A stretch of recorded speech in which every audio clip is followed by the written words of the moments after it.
unrepresented employees, as well as all of our bargaining units, originally scheduled for the first full pay period following October 1st, to move that to basically July 3rd, which is the first full pay period following July 1st. So this is in recognition. We realize it's not a lot, but in recognition of trying to give our employees some relief.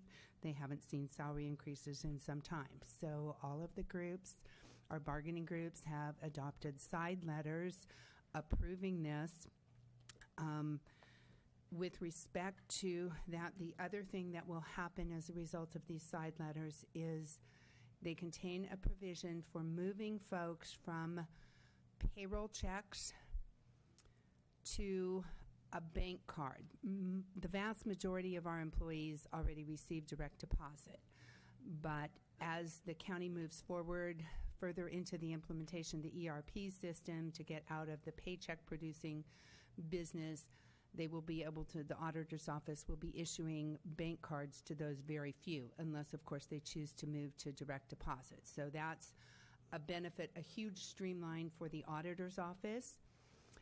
The other thing with respect to these groups, once we have the electronic time reporting as part of the New World system, the employees will record their time electronically. So that's different, and that was something they gave us in exchange for moving this salary increase up a couple of months, which again is small, but if you ask someone, do you want money now or would you rather wait till later? I mean, it's kind of a no-brainer. So with that, we've asked that, excuse me, you adopt the resolution approving the side letters.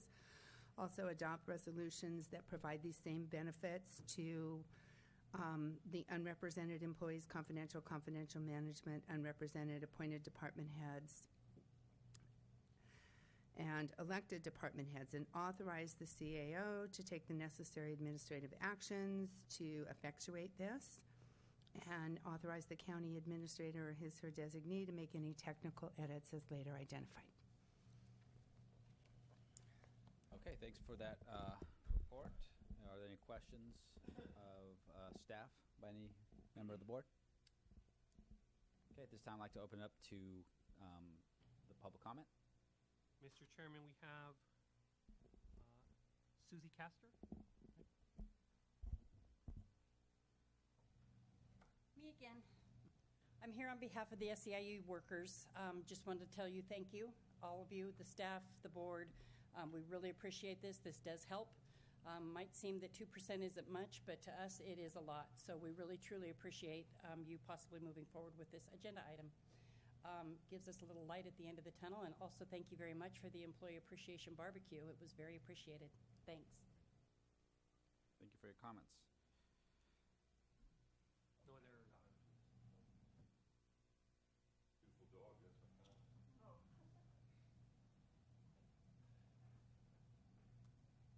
I'm Marty Richmond from Hollister. I was wondering, I'd like to ask the staff, is a bank card the same as a cash card? Or is it going to be actually a deposit in a bank and then a withdrawal? The way the bank card works is very similar to what EDD, Employment Development Department, uses for unemployment. It's not a bank account per se, but it is a card, preloaded card with an amount that you can use as a debit card to get cash to purchase. Thank you. Thank you, George. I just want to point out there's been an enormous amount of problems with that particular system. There's nothing to do with the raise. Of people stealing access to those and therefore moving the deposit to their own bank card. This has been now this is organized crime. This is not some guy sitting in his basement with a hacking. So it's really, really important, if we're going to have this anywhere in our system, that we have adequate security measures in IT, and that we have the people and the facilities for it. There isn't a day, if you follow Krebs on security or any of the other really professional security people dealing with this. They have the same kind of problems, and you're probably well aware of that, where they use point-of-sale cash cards and so on and so forth. People are being attacked. And they attack whole systems. They don't attack individuals. They go into your system, and they take that out, and then they fix your system so that the 1 month all the money goes to some card in the middle of nowhere. So just if you're going to do this, you've got to make sure you got the security system that'll support it. Otherwise, I suggest you just do. I know some people don't want to have bank accounts, but if it was me, I would encourage the Federal Reserve to make sure that if you want a basic bank account, it's free and everybody gets a bank account. Just be careful, because the system they attack will be here. It will not be the system of the individual. It will be in your IT. And boy, they're really good at it. So they're professional criminals. Thank you for your time. Thank you for the comments. Anyone else in the audience wishing to address the board on this particular item? Let me just add one point. I appreciate Marty's comments. We do have a very, very small number of folks, and what he said is taken to heart with respect to attacking the county's bank account. We are not implementing that today. We have work to do. So all of that will be taken into consideration before we come forward and even talk about implementing that. That's not today, but we want to have that ability. Hopefully, we'll be able to encourage everyone to move to direct deposit, but we can't force that. Thank you, George. Yeah, I'm one of those people that gets a check. I like handing it to my wife, but good man, good man. But I think when we do make this change, we should highly encourage our employees and hopefully keep it at a minimum, because security is a real problem, and you see that in the news quite frequently. And so hopefully everybody will divvy up a bank account. Thanks. Okay, any other questions or comments from members of the board? No? Okay, at this time I will leave it to the board for a decision. It is noted that there are 4 resolutions that need to be adopted: 2016-62, 2016-63, 2016-64, and 2016-65. Move as stated, Mr. Chairman. Is there a second? Second. Okay, is a motion second? All those in favor? Aye. Opposed? Motion carries 4-0. Okay, I've been directed by staff to move on to item 29, which is out of the County Administrative Office. I'll go ahead and get it started. Yeah, this particular item is to open up a public hearing for the budget. Your board, with the direction of staff, we were going to go ahead and open up this item for a budget hearing to continue the item. We actually have it posted properly, and we were going to go ahead and hear the items from Melinda. Those would be items of change from our budget hearings June 27th. And depending on where we go, we'll have your board either approve or we'll continue this item to a later date. But I think at this point, our plan is to go ahead and complete the hearing today and have it closed. So, Melinda? Okay. Good afternoon. As Ray indicated, we are here today to approve the fiscal year 16-17 final adopted budget. I gave you a packet. I just wanted to show you all the items that we've been working on since the budget hearings in June. The first one, the changes that you made to the Capital Improvements Projects Fund, you wanted to add $450,000 to the IT infrastructure program, and then also another $50,000, add $50,000 to security and safety measures. And so we have incorporated those changes into the budget. And then there were a couple of changes, not to the numbers in the Human Services Department. They're authorized positions. There was just some changes in the titles of those positions. And so we are going to incorporate those into the budget also. In your last board meeting, these are a couple of items that we would like to add to the budget if you so approve. In your last board meeting, there was a resolution before you or an item before you regarding the general relief budget. The Human Services Department presented some changes to the way they're going to be doing the general assistance, their criteria. And so that is going to basically increase the general assistance budget by $15,000. So we would like to change the budget that we had at June 30th from $120,000 to $135,000. And then we would like to then also reduce contingencies by $15,000 in order to accommodate that change. And then finally, there's been a change due to the superintendent of schools. The county has in the past and continues to provide support to the superintendent of schools in the form of utilities, a little bit of IT maintenance, and also some janitorial maintenance. We would like to add those to that total of roughly $26,300 in a Schedule 9. We have also reduced the costs accordingly in the maintenance department and in the IT department. So there is no change in the dollar amount to the budget. It's just changing where we're going to be charging some of those items.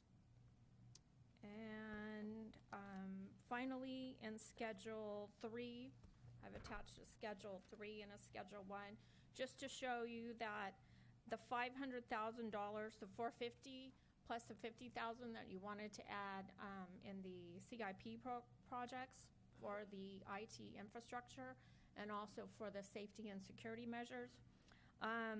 We were going to put $1 million in the disaster recovery. However, we are now going to put just $500,000. We're taking the $500,000 for those two programs out of the disaster recovery. And so I just wanted to show you that information.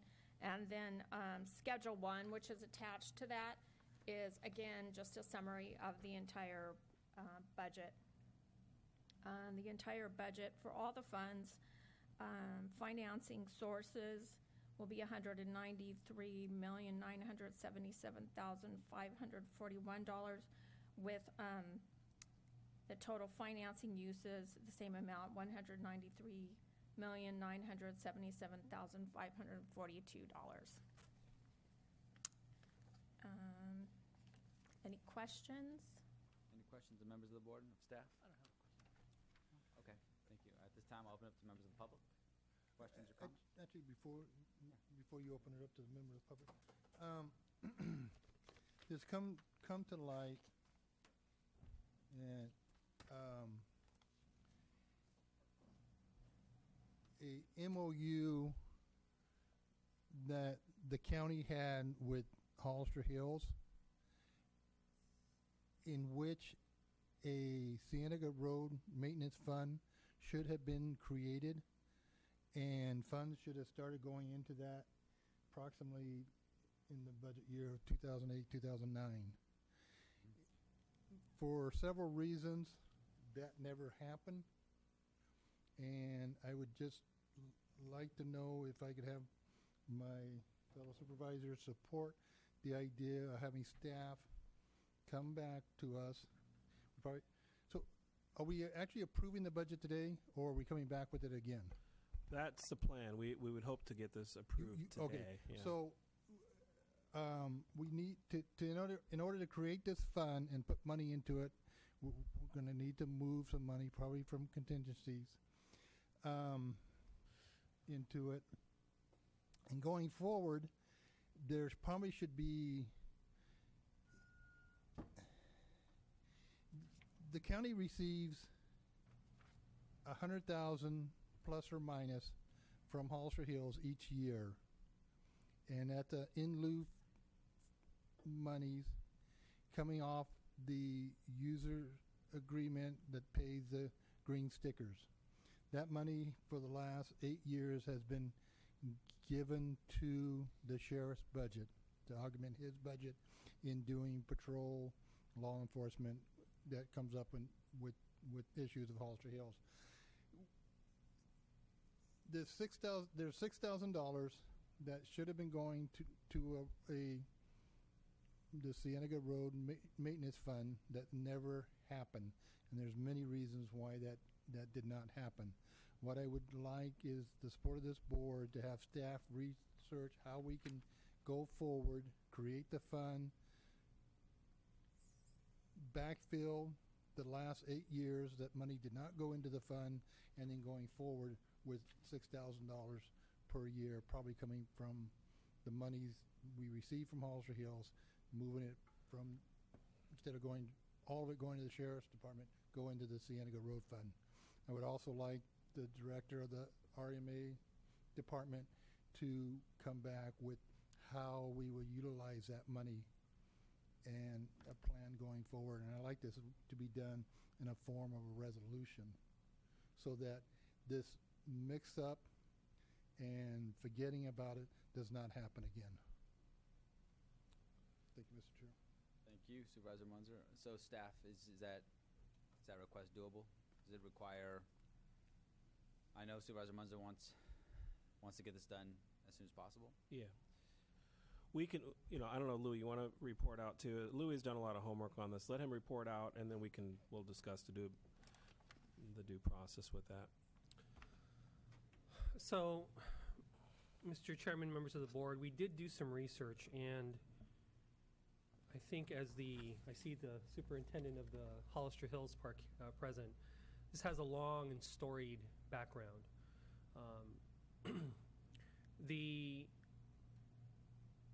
So what I did was I did a great deal of research going all the way back to the year 1999 in Laserfish and pulled up many documents, a lot of the AITs, the original MOU, the amendment to the MOU, and some of the budget summary pages. And Supervisor Munzer is right. The fund, for lack of a better understanding of what happened, did not get created. What did happen, however, during that period of time is that there was major work done on the Cienega Road realignment project. And that was broken up into several phases, and there was monies that came in and out. Right around the year 2008, 2009, that's when those buffer zones, I believe, became active. And the MOU provided for the $6,000 to become deposited in the Cienega Road Maintenance Fund. I think what may have happened back at that time is that there may have been perhaps they either forgot about it, mixed it up with another fund, or just simply didn't do it. And so in the year, I believe, 2015-16, the offset, 13-14, there was a $30,000 offset that went to Public Works from the Sheriff's Department. We cannot account for how that money may or may not have been spent, whether or not there were road improvements, whether or not there was any work done on those roads. So in fairness to the spirit of what the MOU called for, then a couple things would need to happen. Number one, we need to create a fund, a Cienega Road Maintenance Fund, as it's contemplated in the MOU. There are funds that we have now. I believe we continue to have a Cienega Road Maintenance Trust, or a Cienega Road Project Trust that exists currently. We could certainly designate that fund as the fund where these monies could be deposited, number one. And then number two, we would need to identify where those monies would come from, whether or not we would offset those from the Sheriff's Department for the past X number of years, and then going forward, establish what kind of formula the board would want to use to do that. So it's a long and storied history. That's kind of a really short version of all the events that took place, but that's kind of where we're at right now. And in order to establish that fund and put money in it, we'd have to have budget authorization to do it. Thank you for that update. It seems like everything has a long storied history. These for District 4. This one was really long.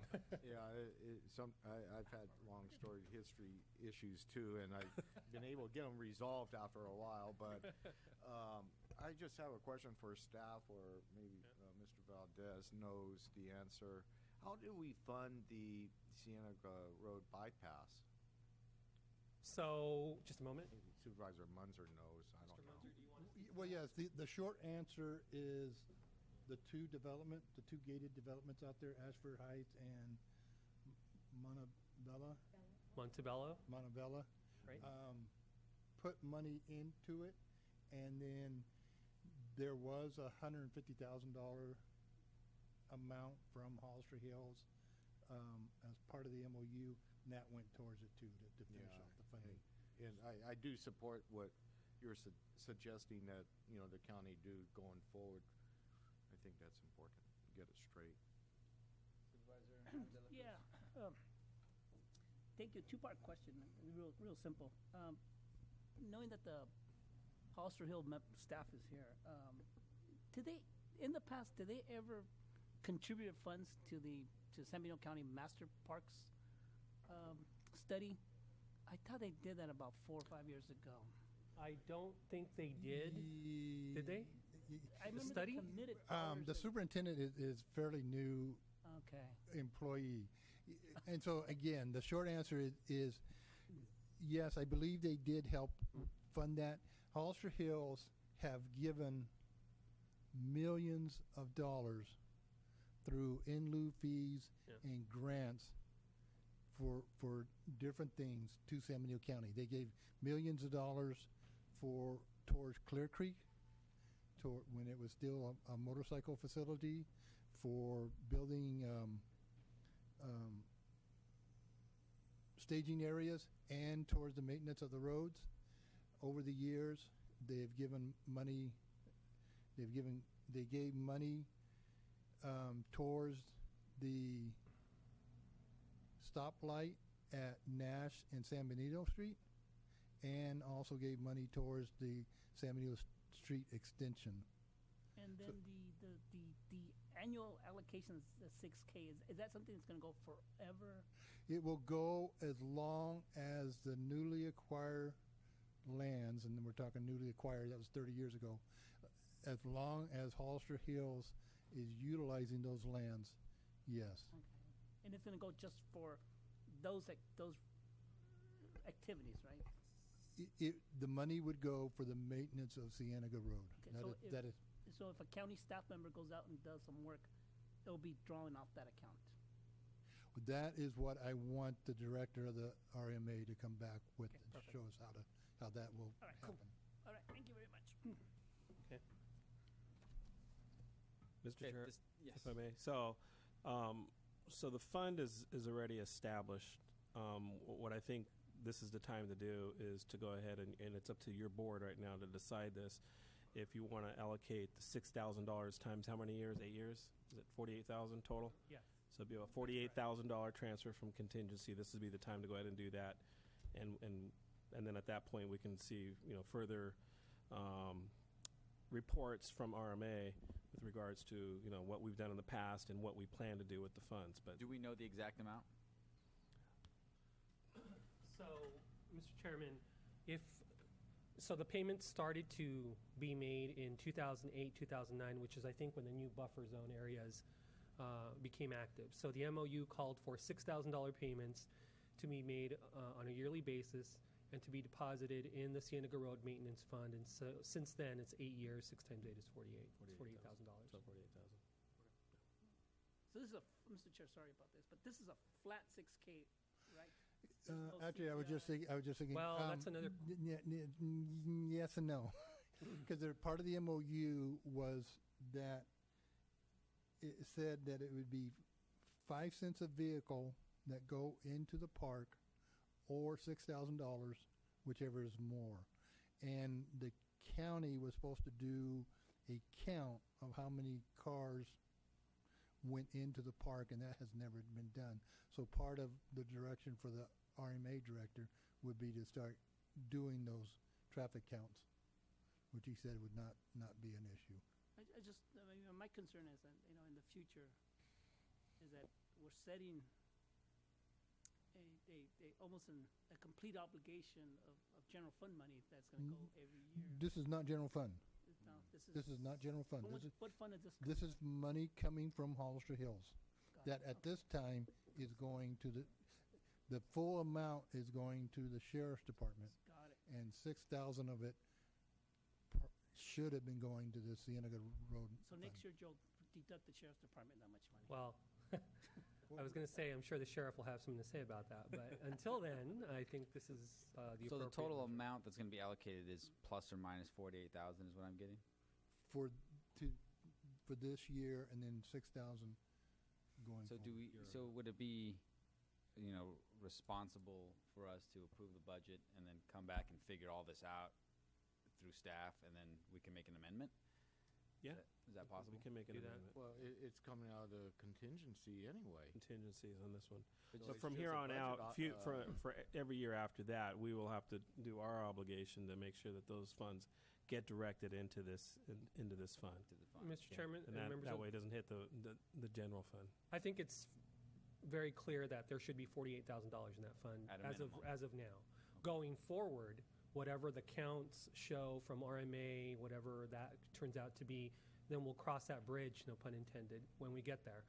So I think if you were to put $48,000 in the fund that already exists, that would be appropriate. So I get you. So my main concern is we allocate the 48,000 and then we come back, it was more than 48,000. We're not going to Yeah. get that. It should be a not to exceed. I think that's what $6,000 exceed. should be the maximum. So I don't think it'll be Yeah, any more than that. That's right. That's fine. Yeah. All the research that we've done to this point, 48,000. Okay. That's correct. Okay, at this time I'll open up to public comment. Mr. Chairman, we have Kathy Alameda. Yes, ma'am.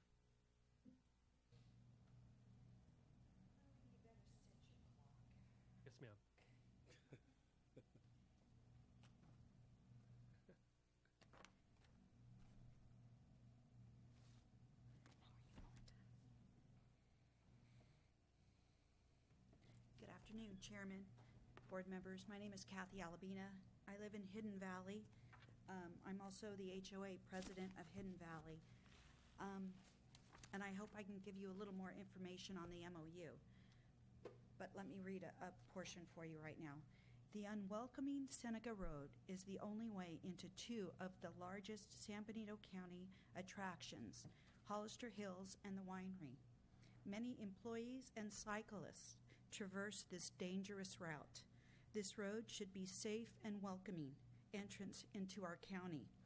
Instead, it is a pothole-ridden course that is more hazardous than friendly. An MOU was entered into between the county and the Park Service in 1992. Many of the provisions of the MOU have not been followed by the county, leading me to have distrust with the upcoming MOU with the Sheriff's Department to return the monies that were misappropriated by the Board of Supervisors. Those funds were to be put into the Seneca Road Maintenance Fund for the improvement and maintenance of the road per the MOU. What policies are the board putting in place to assure the voting public that the MOU will be true to its word? The past history of the board on this MOU gives me no assurance that the legal and fiscal responsible actions will be taken. So my questions to the boards are as follows. What happened to the $6,000 per year from 2001 that the park paid to the county? When and how are the misappropriated monies being returned to the road fund? When will the county meet with the Park Service to review the traffic study and negotiate a new per-car fee based on current numbers? The MOU stated that they were paying per 40,000 cars. The Park and Rec did an attendance study in 2012, 2013. Hollister Hills had entrance of over 124,000 vehicles. This number was obtained from the Park Service in their 2012-2013 attendance study. The MOU stated that the two parties were to meet every 2 years on this. Was there ever an oversight committee formed, which is clearly spelled out in the MOU? When will a traffic study be done on Union and Nash roads to determine whether the 5% or greater of the traffic it's due to Hollister Hills guests, which mandates repair funds for Union and Nash? My last question for you. When will the road be repaired? Oh, Louis. And not just Wrap up. patched. I hope the board creates Seneca Road Fund Maintenance Fund within your budget year and fund the account. Thank you. Thank you for your comments.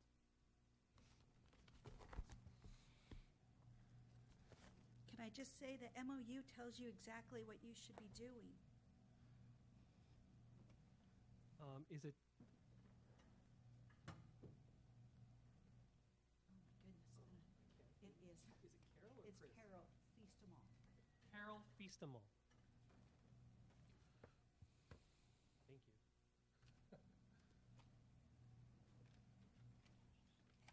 Good afternoon. Thank you for the opportunity to speak to you today.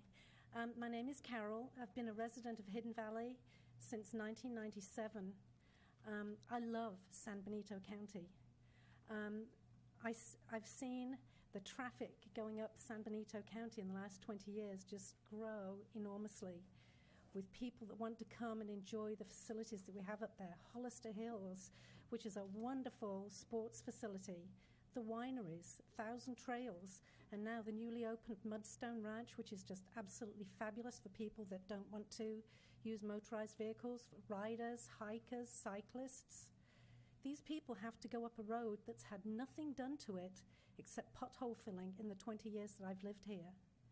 I'd really like to appeal to you to make certain that the Cienega Road Fund gets the funding that it should have. It's time for the monies to be returned. I'd encourage each of you to drive up Cienega Road if you haven't done it recently. I know Anthony for years, and he said he hasn't driven up there in a long time. It's really a disgrace. And you've got people coming from all over the state to go to these facilities. They're the stone in the crown for this county. They bring in money to this county. So let's do the right thing for our visitors. Thank you. Kathy Rubino. All of my points have been made, but thank you. Okay. And Bob Rowlands. I'm here Same? representing him. Okay. Shall I? No? Okay. That's it. All right, any additional comments on this agenda item? Seeing none, I'll bring it back to the board. Mr. Chair, one quick question. Or Dela Cruz.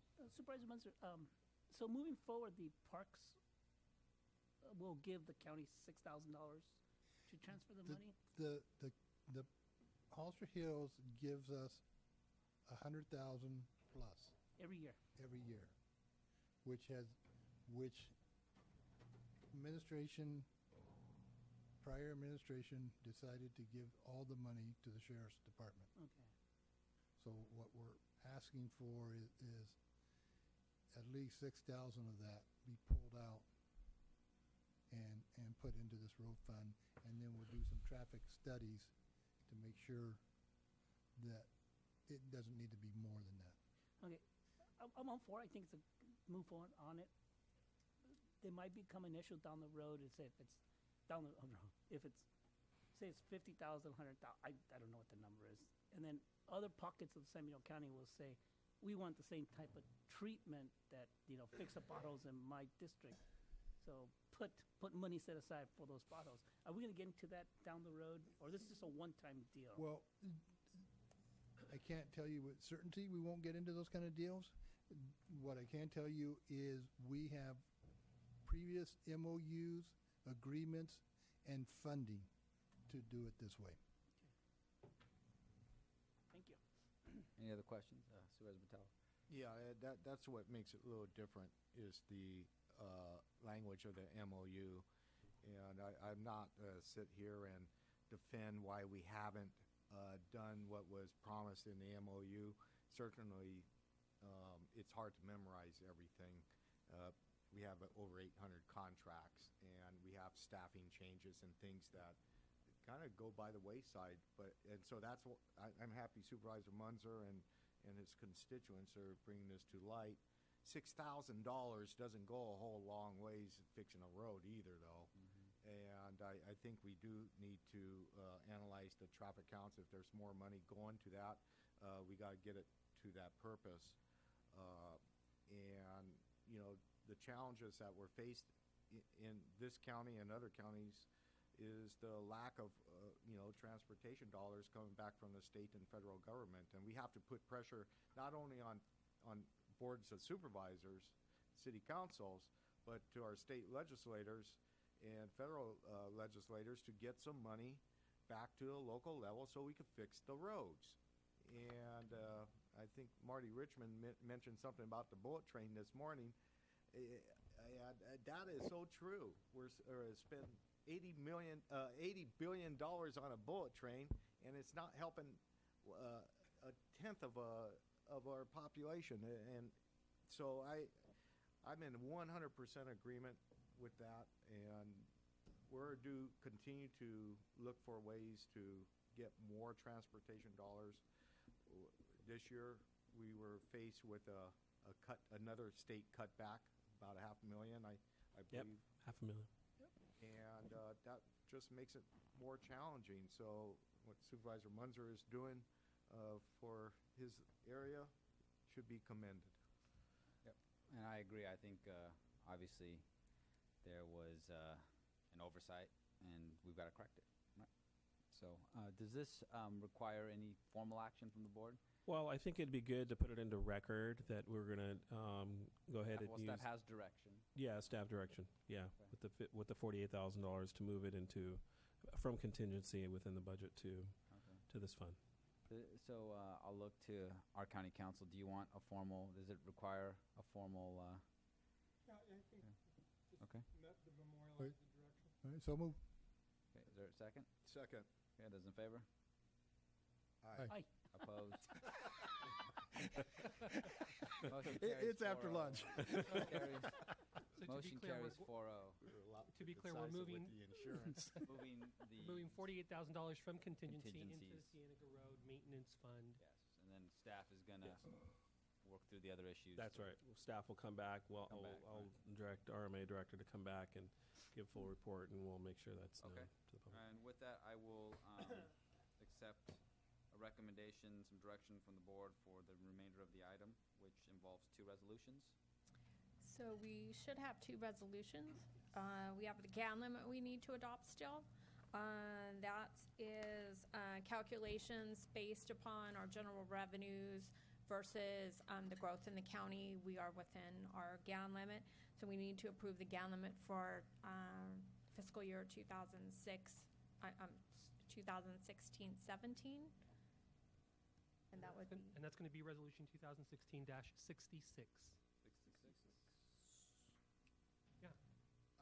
Didn't we use the other one before?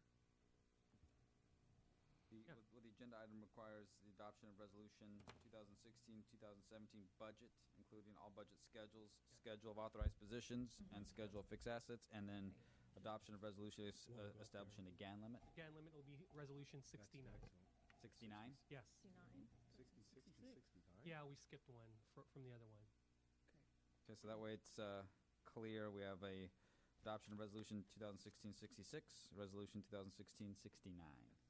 I'll make a motion. And then I just want to clarify that in the budget resolution 66, item number 3, item number 4, appropriation for contingencies based upon the action that you just took regarding Cienega Realignment Trust. The contingencies are appropriated in the amount of, that should now read $977,000, and we will make the appropriate changes in both the contingency line items and also in general expenses in order to move that money to the Cienega Trust Fund. Okay. Any questions? Well, yes, Mr. Melinda, you said the realignment. It's not going to the Cienega Road Realignment Fund, correct? We're not using that fund. Where did you want it moved to? I'm sorry. Because that was, I believe, and again, I believe that was for a specific project that has been completed. Okay. So it needs to be.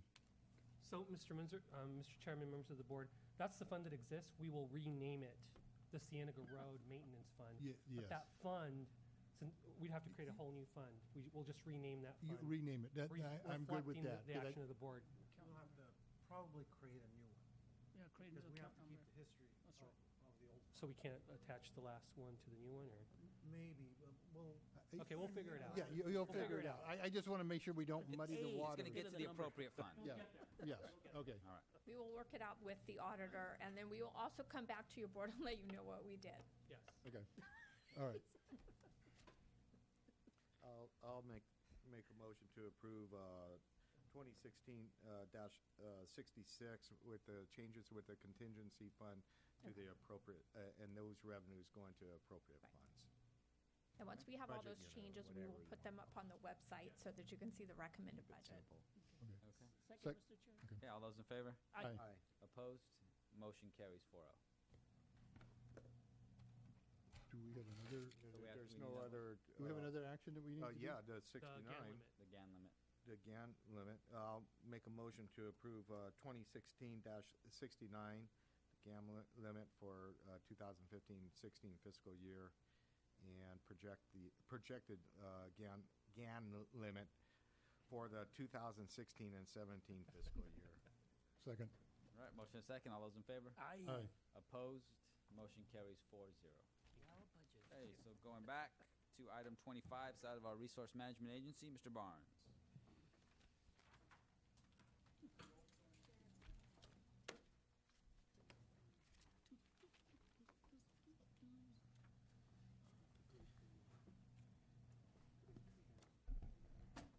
Hi, good afternoon.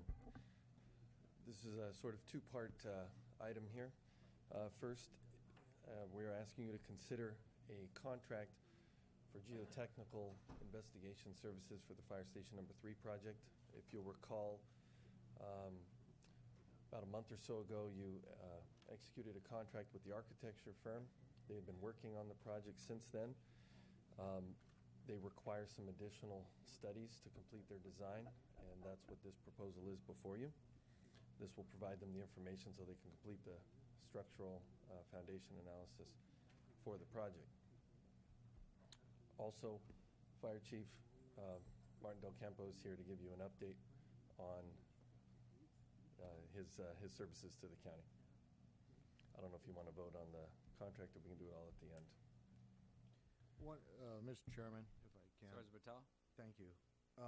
Adam, the only thing I didn't see in this contract, and I know we don't ordinarily put these type of conditions on, but being that we're certainly want to get going with this project, do you have any sort of timelines or deadlines? I'd rather have deadlines for this consultant complete his work.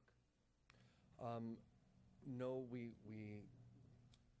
have on rare occasion, where there's usually a funding requirement or restriction. In this case, the onus is more on the architecture firm, and they have more work to do concurrent and after this.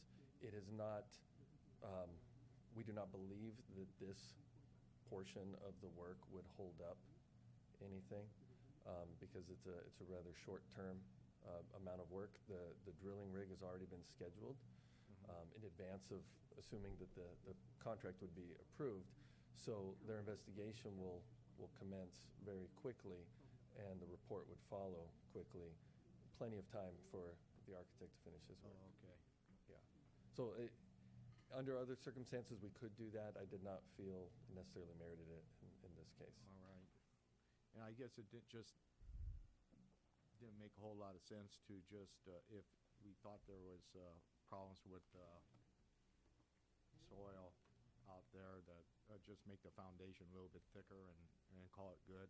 Well, a little more technical than that.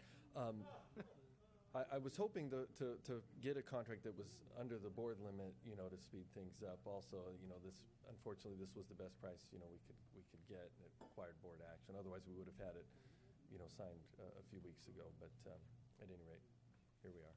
Okay, well, keep them going. I am. Okay, thank you. Supervisor Munzer? Thank you, Mr. Chair. This probably should have been done under board announcements. At the fire committee meeting, I don't remember who suggested it, but somebody suggested to place a sign, a coming soon sign, at the fire station, which I think everybody agreed could be done. And after that fact, I asked the chief if he could end up staging an engine there every so often, much like they do out there at the corner of 156 and Merrill Road? No, Mitchell Road. So he indicated that would be something that he could probably do. So hopefully soon we'll have a fire engine being staged on the site, which will give, quicker response to the people of the North County. Do we want to make a decision on this item prior to the chief's update? Or do you want to give the update now, chief, and then I can open up to public comment? And I will take that one. Okay. I've got a copy here also. Good afternoon, board, chairman. So over the last month, some of this information is maybe a couple of days old from the fire advisory's presentation.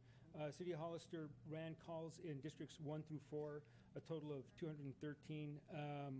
We're doing pretty good with the vehicle accidents out on 3 and 4, districts 3 and 4, the north and the west side of the county. Had a couple of fires in districts 3. They were grass fires, but they were mitigated without event. Right now, I've got the spec committee in South Dakota doing the final inspection on the water tender that was awarded to us through funds from FEMA. I just got a picture of it. If I would have got that sooner, I would have emailed it, and we would have taken a look at it in the proctor. So what I'll do is I'll send an email copy of the photograph to everybody as soon as I leave here. This way you can get eyes onto it. Take a look at what it is that the feds are spending money on. Strength management is currently at an increase of the 11 firefighters that we had released July 22nd through efforts from the city of Hollister. We were able to continue paying them until we have notification from FEMA, and we should get notification by September 30th. Like I said earlier, I feel optimistic that we're going to get this grant. We've got every indication pointing into that direction. I reached out to Sam Farr's office so I can have one of their staffers contact FEMA and find out where we're at with the process. And I'm soon to be getting some kind of notification from them. If not, we'll find out as soon as Friday if we made this 4th round. I feel very good that right now the feds have only spent 72 million out of their 300 million, so we've still got a bit of ways to go. We've got about two and a quarter. Yes. I just appreciate you talking with Sam Farr's staffer. I just wonder maybe we should talk to Sam Farr to make sure that he's on board. Is he getting enough pressure to make sure that we're getting the answers that we need to get? Because council members and supervisors sometimes have kind of pick up the phone and talk to the congressman. I think I would definitely appreciate that if we could get reach out to them. I think Supervisor Munzer and I ought to absolutely make that call and help assist you in that effort. That would be great. Okay. I'd really appreciate that if we could do that. Definitely. Yeah. I mean, by me making headway with them last week, I was hoping to get some information before Friday. But I understand that they're busy, but they might not be too busy for you as they were for me. Yeah. So I get it. Yeah, absolutely. I think we'll have to do that. Yeah. That's for them. Okay, and then we're at career development. We still have our firefighters in the chute for the orientation to do the Reserve Fire Academy. Fire Marshal's office has conducted 40 inspections in and around the county and the city. He's got a lot of work. I might have to upstaff his bureau because of the fact that the code enforcement department under the Fire Marshal's bureau is going to be increasing by one more. Next week I'm holding interviews and a scenario for the code enforcement candidate. And I should have an eligibility list by next Friday. As far as future operations, We're still assessing information coming in. I showed a database that we're utilizing, and again, also I'll send out a screenshot of what it is that we're looking at when we see the call volume at the month on a map. And you'll be able to see all of the calls somewhat pinpointed, so we know where we're at with that. That concludes my report pending your questions. Any questions of the chief? Sorry, Dela Cruz? Mr. Chair, yes, thank you. I'm actually going to wait for my report, but for my NACO conference report, but I ask you a question right now. Yes.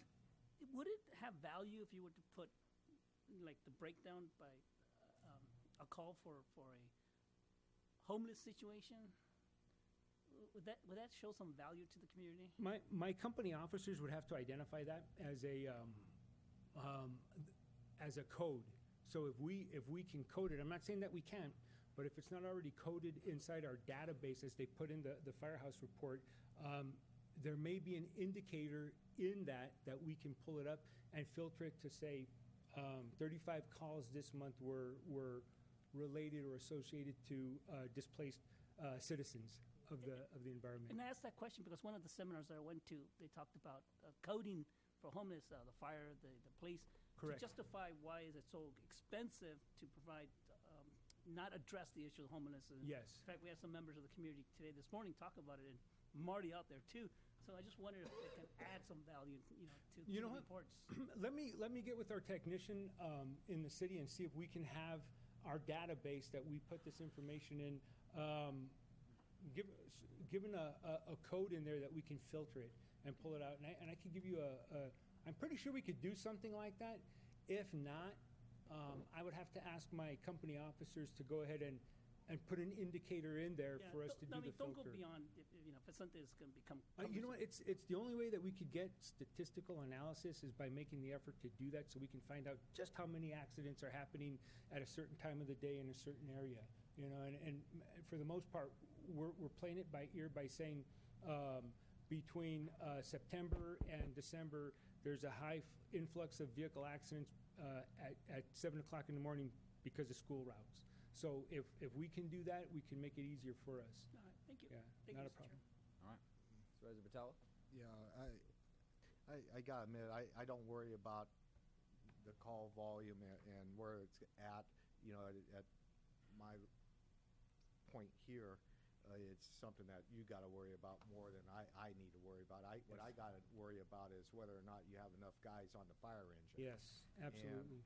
And I'm as optimistic as you are as far as getting that grant and saving those 11 or 12 jobs for the time being. Yes. But the urgency is for the county and the two cities to figure out how to keep those guys and continue to build our personnel to a level that we feel that's adequate for a community of this size. Correct.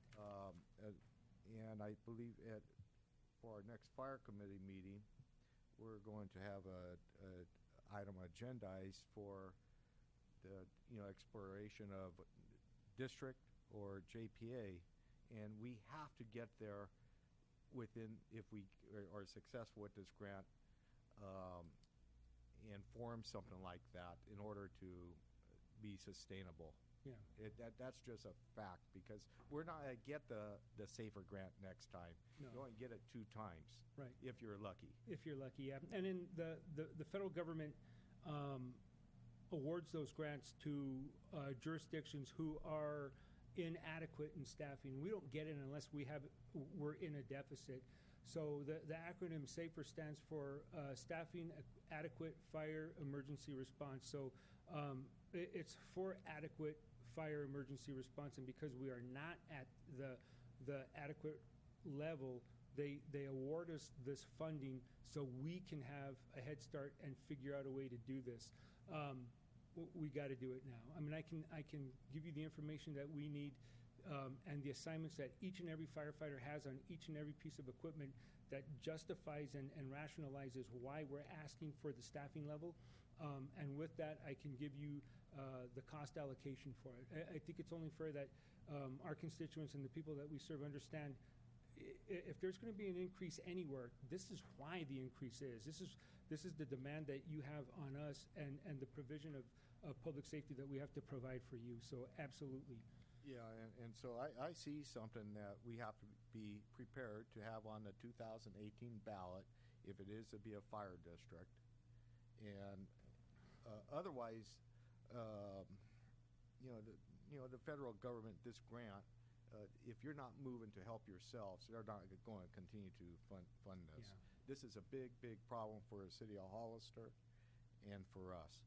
And I just want to bring that to the rest of the board and our staff and the public that this has to be a front and center effort. Excellent. Well, thanks for those points. Any other questions of Chief? Okay, Chief, Okay, thank thank you. At this time, I'll open up to comments from the public.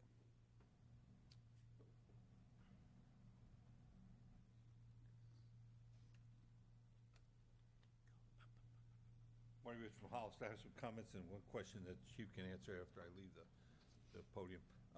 The comments are, I'm glad Supervisor Dela Cruz brought up the idea of coding up incidents for people who are homeless or whatever, displaced or destitute, whatever you're going to call it. I think we should have a code for that. We ought to have some idea what the impact is, because someday maybe they'll offer us some financial help if we can prove how much that impacts us. The second is I want to thank Supervisor Botello for bringing up the fact that the clock's ticking. Okay, in a lot of areas you sit down and you say, well, I got 2 years to do this. Don't worry about it. It's lots of time. I assure you, we'll use every day of that 2 years, maybe some more than the days allotted. That's our history. Our history is we get 2 years and then we fiddle away the first 3/4 of a year saying we have 2 years.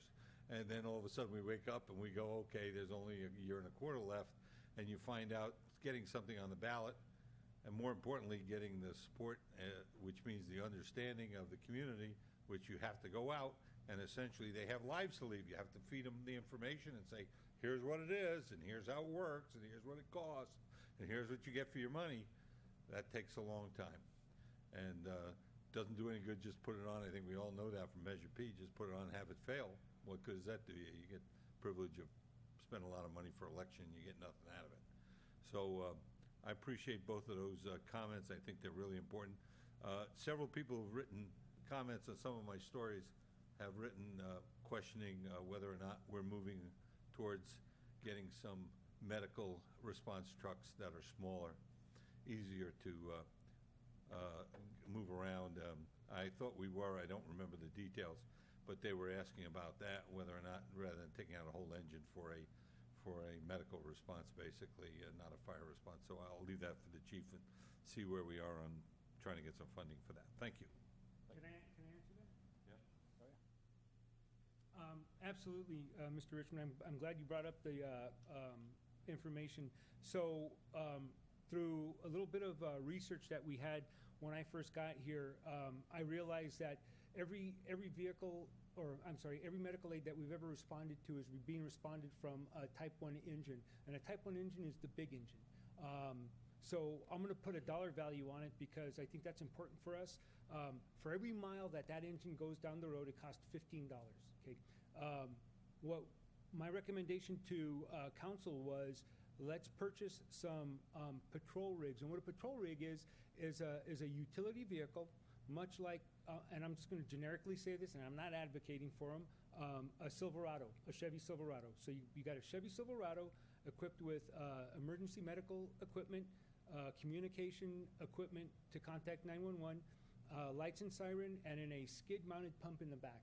I don't want my troops to be deployed anywhere in the city without any kind of fire suppression equipment.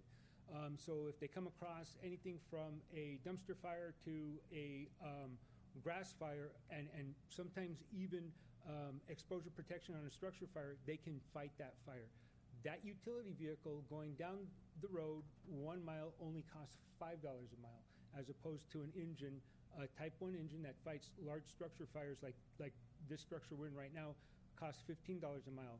In my mind, and I believe in everybody's mind here, it would be more fiscally responsible to go in a utility vehicle, especially if you're going to go after a medical aid that doesn't consist of 4 people or any kind of definitive or invasive medical measures. So the way we look at it in the fire service, you have categories of emergency response. You've got Alpha, Bravo, Charlie, Delta, and Echo. Echo being your CPR cases, us bringing them back to life, and in Alpha, I twisted my ankle. So the Alpha, Bravo, and Charlie can be conducted by the utility vehicle, which only costs $5 a mile, where the other side of the Charlie, Delta, and Echo can be taken care of with the engine, where you need more people. And the more people you have on an engine to do 2-man CPR, the better the survival rating is. So 2-man CPR or 2-person CPR actually takes 3 people, because somebody has to drive that rig to the hospital while 2 people are doing CPR on that individual. So to answer your question, Mr. Richmond, absolutely. The city has allowed the council has allowed the city to purchase 2 utility vehicles, much smaller, much more economical, and a lot less damage on the roads. So we're doing our due diligence and spending the money correctly to make this happen. Thank you, Chief. Any other comments from the public? See now, I'll bring it back to the board for a decision. And again, this is to approve a contract with Earth Systems for geotechnical investigation, the services for the Fire Station 3 project in the amount of $14,550. So moved. Second. All those in favor? Aye. Opposed? Motion carries 4-0. Mr. Clerk. Thank you. Moving on to item 26. This is out of our Resource Management Agency. Mr. Barnes.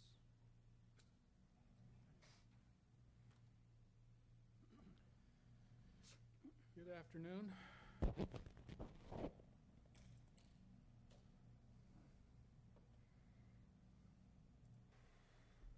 Apologize for the plain Jane PowerPoint slides, but I wanted to not spruce it up, just make the points today. This is your monthly update, almost monthly update on the general plan implementation. We're going to talk about 4 things today: housing, environmental review, economic development, and public facilities as they play out in the general plan. I'm sure you're aware that there's a draft affordable housing ordinance being considered by the Planning Commission. The Commission has considered this for several months now. It's been changing as the Commission discussion evolves. The Commission had intended to meet with other commissions, the San Juan Commission and the Hollister Commission, earlier this month, and see if they could align both city and county affordable housing ordinances, at least at the policy level. That meeting did not happen, but that is still the game plan for Ray Pierce, the Commission Chair. Meantime, it's back on the Commission agenda. Yeah, By the way, I have a please question. feel free to interrupt. Thank you. So that meeting didn't happen. The Commission's been working on the affordable housing ordinance for several months. Yes. Do you have somewhat of a timeline when that's a get to us?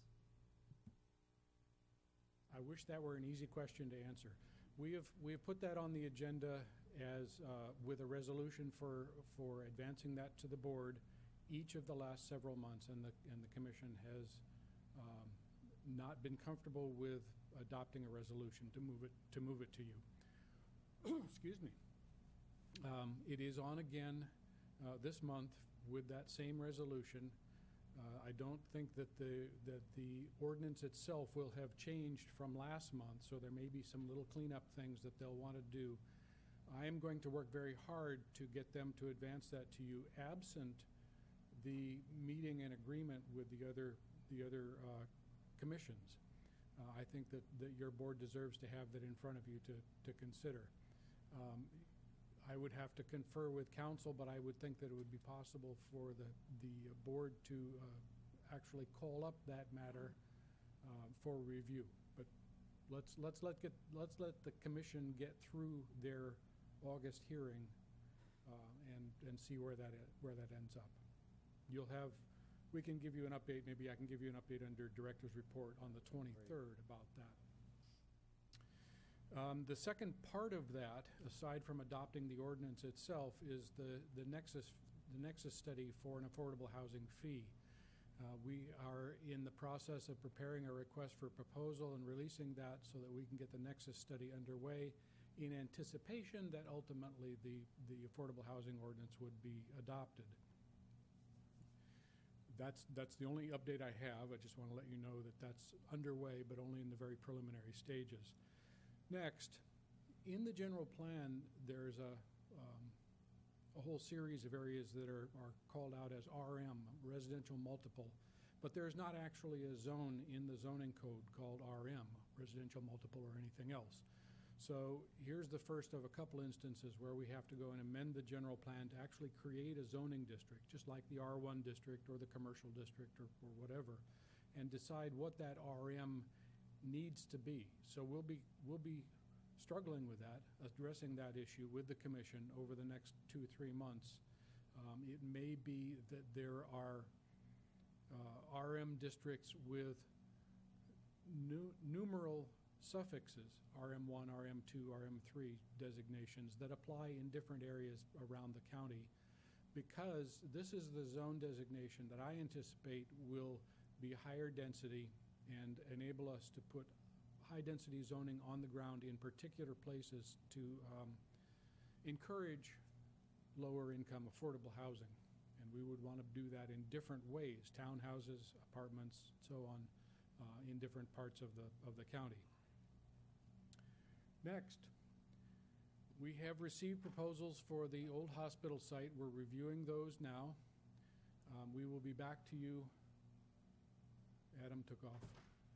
We'll be back to you either on the 23rd or in the first meeting in August with a recommendation for, first meeting in September, with a recommendation for a contract for development of that site. And we'll review both the options with you in the meantime, probably with the facilities committee at the next meeting. Finally, on housing, excuse me, next time on the 23rd, we'll be bringing to you an MOU to share a housing coordinator. Housing programs coordinator is the title. That is an idea put forward by the city of Hollister. We would share half and half as we did back before the recession. And this person would be responsible for grant writing and sort of heading up the housing programs and ensuring that the city and county talk to each other, and San Juan, by the way, and aligning affordable programs and sites. Any questions on the housing issues? Any questions from members of the board? Nope. No. Okay, environmental issues. Some tough things here. The first one is an update on the general plan. In the general plan, your board adopted with the environmental impact report several statements of overriding consideration, finding that there were significant unavoidable impacts with urbanizing development, with suburban development comes, for example, streetlight glare and window glare from houses during the nighttime. A significant unavoidable impact if the county is going to develop. The way that was written in several cases suggests that there may not be additional room for mitigating impacts from particular developments. So I'm here to say that that's an issue that we're trying to work through as staff. We're going to work very hard to figure out what leverage we do have on an effect-by-effect basis, traffic, noise, light and glare, and so on, biology. All of these things that were significant unavoidable statements were prepared. And drill down to the project level and see how those might play out. This is an issue in the south side area where there are a number of development proposals right now. So it's just letting you know that that's a conversation that we're going to have. We are actively underway. Brent? Yes, sir. Can we change that wording without doing a whole new general plan update? Which wording? The significant unavoidable impact. Those are embedded. Those are embedded in They cannot be changed without. No, that's going through another. Right. That's the finding that the board is required to make. That's set out verbatim in CEQA. So there's no softening or spinning or polishing or hiding or whatever it is that you want to do. That's the terminology that you're required to find. Supervisor Batalla? Yeah. Significant unavoidable impacts, then we would make those findings and then potentially got set up for a lawsuit because the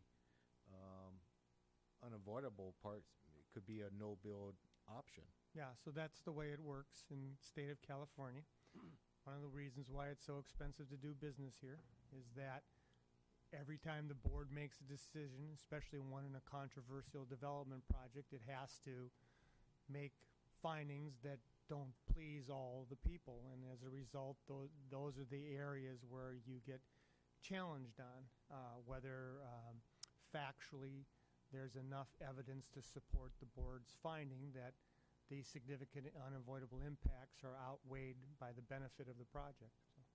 Right, and so I'm just trying to get where you were going with this bullet point, Brent. The staff is trying to, define it for each project? Well, let me back up and say it maybe a different way. In adopting the environmental impact report for the general plan and the general plan itself, the board said, yes, we recognize in the light and glare example, yes, we recognize that there's going to be light and glare. There's nothing we can do about that. Here are some general impacts. Follow the nighttime skies or dark skies ordinance, energy conservation goals. Those things are embedded in the general plan. But that's all that we're going to require. That's the limit of what, and we accept whatever other light and glare there might be that comes out of these projects. So if a project follows our ordinances, no matter what kind of project it might be, we and the commission have no authority to look deeper into that issue unless there's something very unusual that would not have been considered in the general plan EIR, which is admittedly a 30,000-foot document, and we do a look at the ground level as projects come in. So we're looking for those sorts of unusual circumstances. But in general, light and glare is off the table as an example. Does that help? Yeah. Okay. Thank you. CEQA guidelines update. Just to report that we are actively working on bringing our CEQA guidelines into compliance with the current state guidelines. Habitat Conservation Plan and the NCCP, Natural Community Conservation Plan. This is my speculation, but I believe that the PV2 project, the solar project, the Del Webb project, the Pinoche Road Bridge project, and others have been hung up with the state Fish and Wildlife Service because we don't have in place a habitat conservation plan. We started work on this about 8-10 years ago. It got up to about 2010 and it was shelved. I don't know the reasons why. I'm sort of looking into that right now. But it's almost there. All we need to do is dust it off, tweak it a bit, bring it back to you for adoption.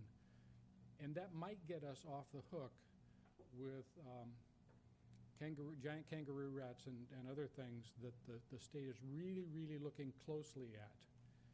For example, in the Del Webb project, Fish and Wildlife Service required $1 million per acre letter of credit. This was not our doing, but the Fish and Wildlife Service for the habitat conservation plan to be carried out.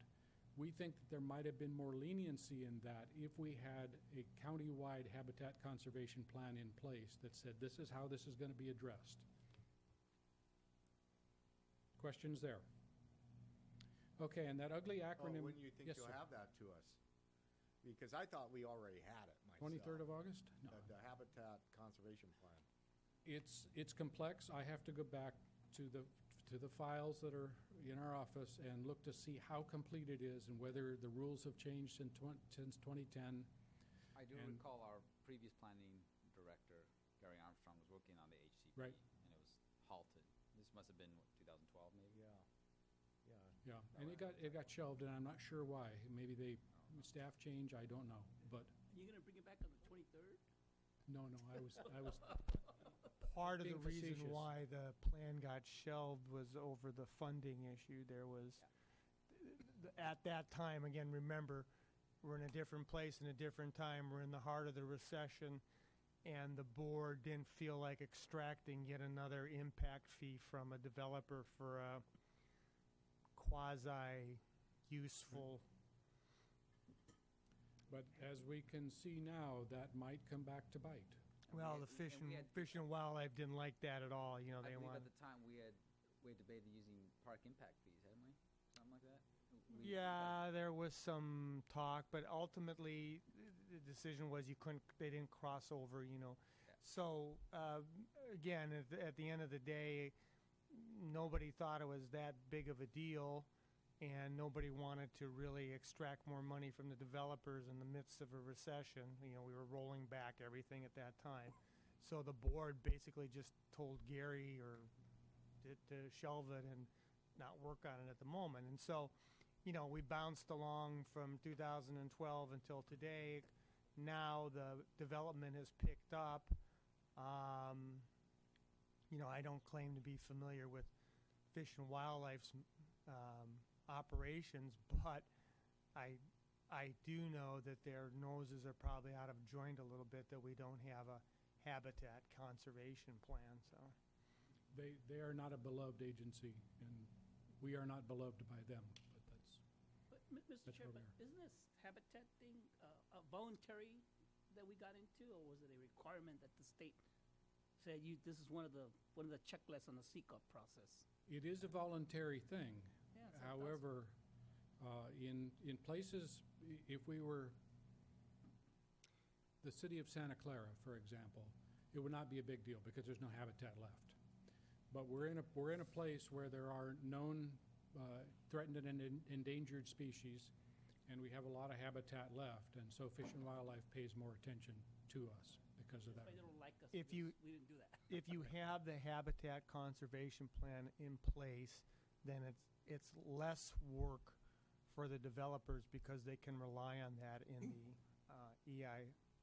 in the environmental impact statement. Right. So they don't have to do a habitat study because we've already done one. And Fish and Game likes that because there's a standard set now in the county that all the developers have to comply with. Right. The mitigation measures are in place at least at the programmatic level. So that brings me to the next one. This long, strange sentence is Panoche Valley Solar 2 incidental take permit for giant kangaroo rats. And they have an issue with regard to this. They've been out trapping and relocating giant kangaroo rats, GKRs, in their active work area. They've trapped 301, and that was as of last week. Maybe there's more by now. They're about 25, 30% done with their trapping effort, the yellow area here. And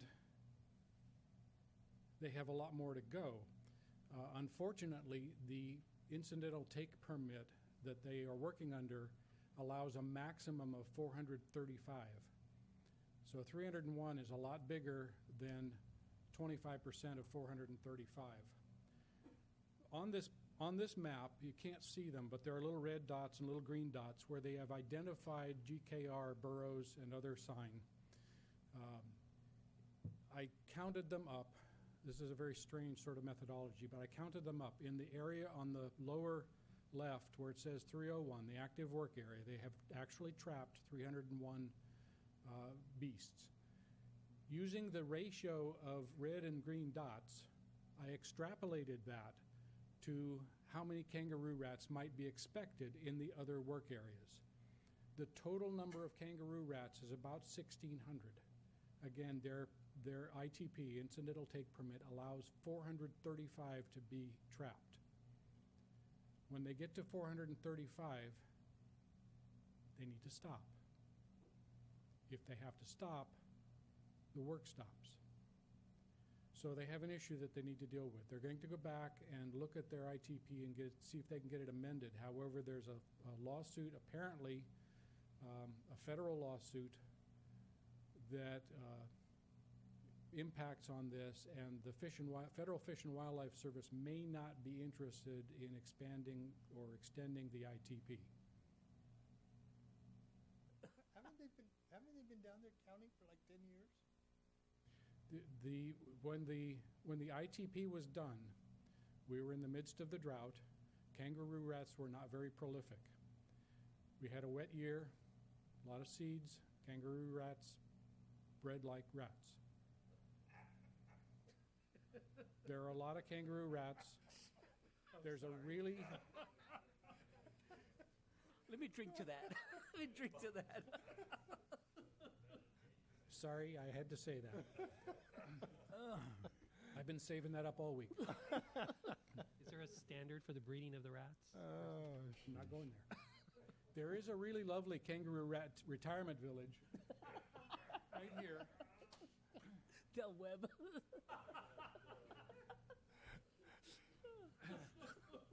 Consists of little shaded areas and so on, and that's where they're actually putting them, but they are going to run on their limit and have to figure that out, and it'll be sooner rather than later, because they've been trapping for I don't know 2-3 months, 3 months maybe, and they've done 2/3 of their limit, so they're probably 30 or 45 days out. Once they trap these kangaroo rats, where do they release them? Well, they put them here in the retirement village. Right. And when the construction is all done, they take up the stakes and take down the shading tents and so on, and just let them scatter, and they go back to their habitat. So they're all gathered in one spot, so I we're believe not that's the case. counting the same kangaroo rat twice. Right. Okay, that's good. Just so you know, we did file the county's, with Panoche Valley, the brief in the Court of Appeals within the last week, and the giant kangaroo rat was one of the critical pieces in the appeal that they were arguing about the decline in population. At the time of the board's hearing, the rats had declined in population because of the drought. Well, it's happy to see that they're rebounding with the water. So. Rebounding kangaroo rats. There we go again. Damn if you don't. Well, this is one of those things that I think kangaroo rats would live very nicely under solar panels. For all intents and purposes, I don't see why the solar panels would bother them one bit. No, it's the construction activity that's a problem, the vehicles driving and so on.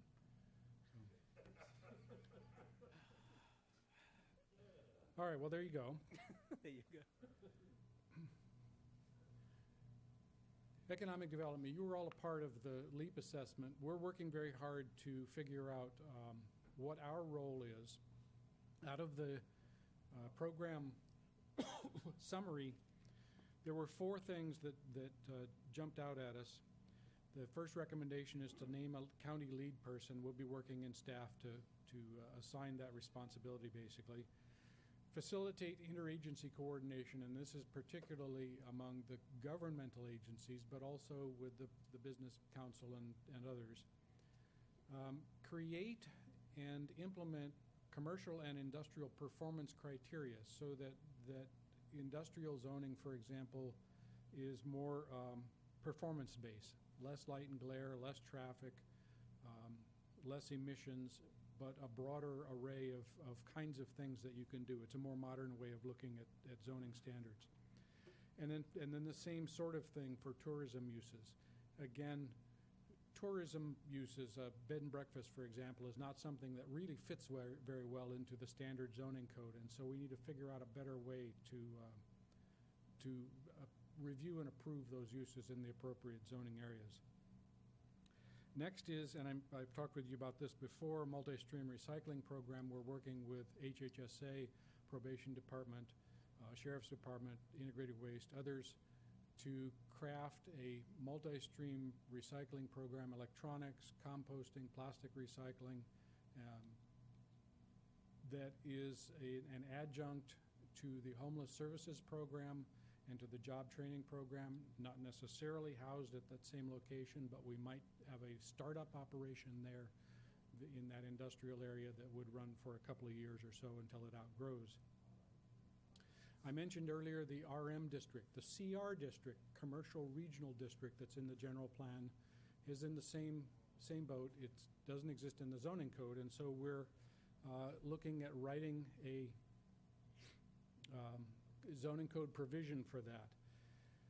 You'll recall that these are 4 sites along Route 101, and there was a rumor that I heard that one of them was taken out, but I haven't tracked that down yet, so we'll have to work on that. There was an idea that they would be individually themed with a farm or mission or country theme or some other architectural sort of themology as they were developed out.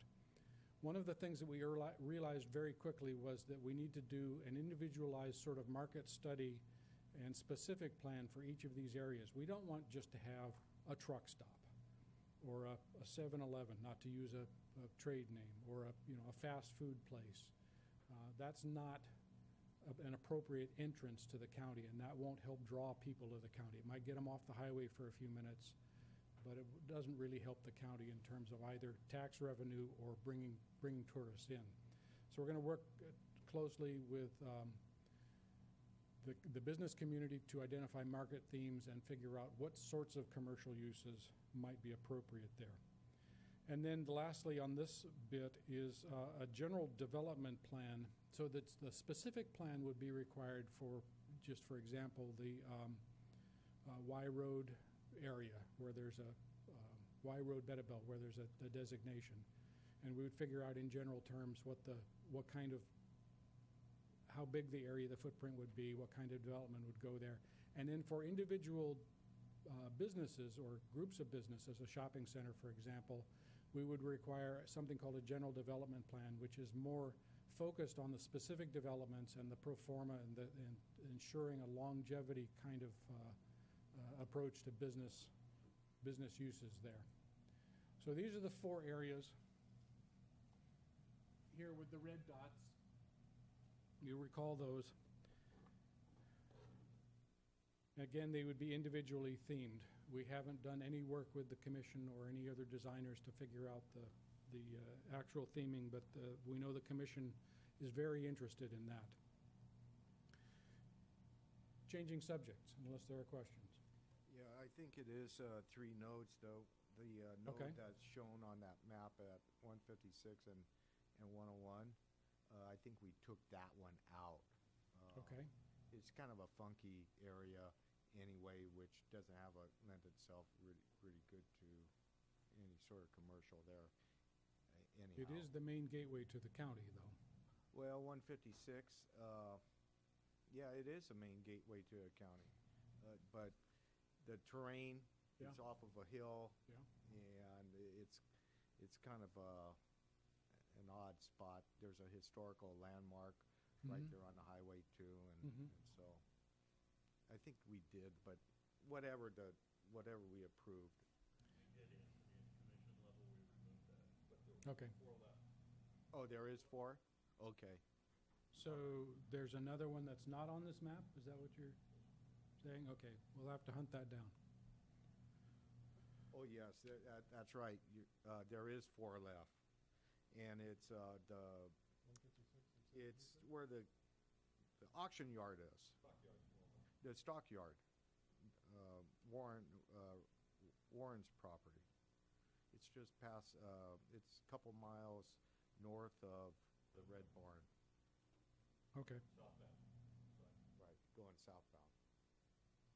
Okay, thank you for that. Thank you, Marty.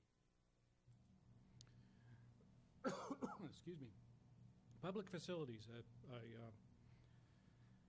very busy area. We are working with the Hollister School District to develop an umbrella MOU for sharing of school and park sites. For example, at Santana Ranch, there'll be presumably a park and school adjacent to each other. We're anticipating that the school grounds can be used for community uses and the park grounds can be used for school uses.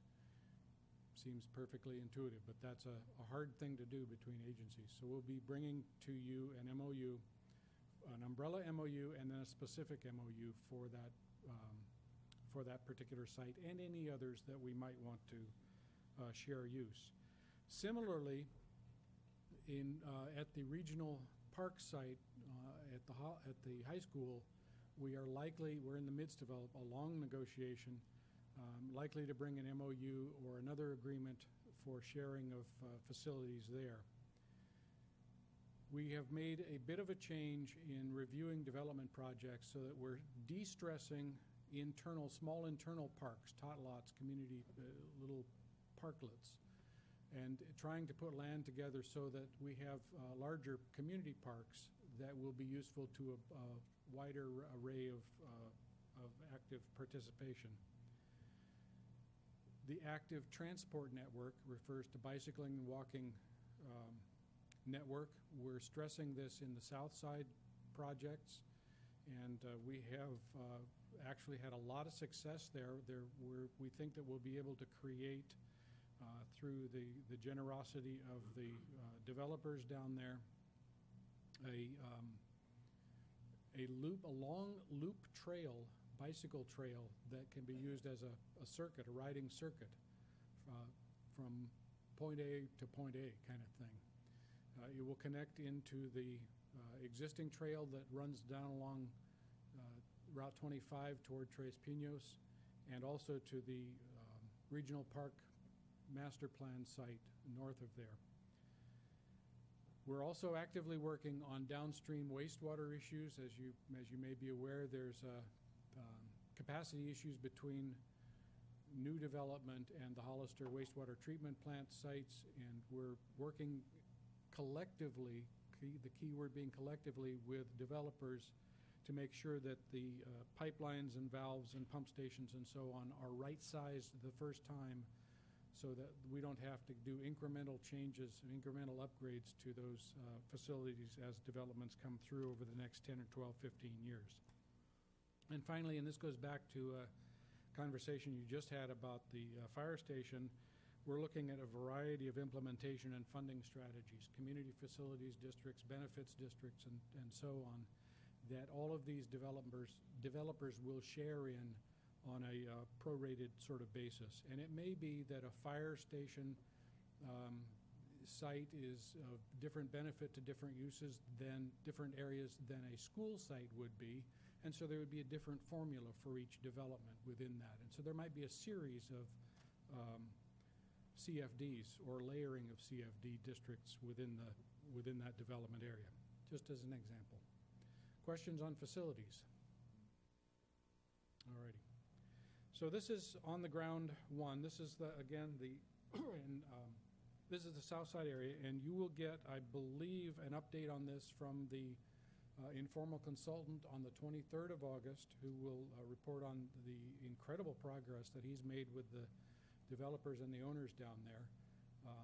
Really, really good work, and everything that we could have asked for as staff is sort of happening naturally, and that's wonderful news. The second part of this is on the west side with regard to the Del Webb project in the yellow circle and the Hollister wastewater treatment plant in the second circle, and the pipeline, the force main for wastewater that runs between them. Well, what's happening out there is that new developments, new subdivisions are popping up along that force main. They're being told by the Regional Water Quality Control Board that septic tanks are no longer suitable because there's a force main. They need to connect to that. That's now possible, ultimately, with the Del Webb project.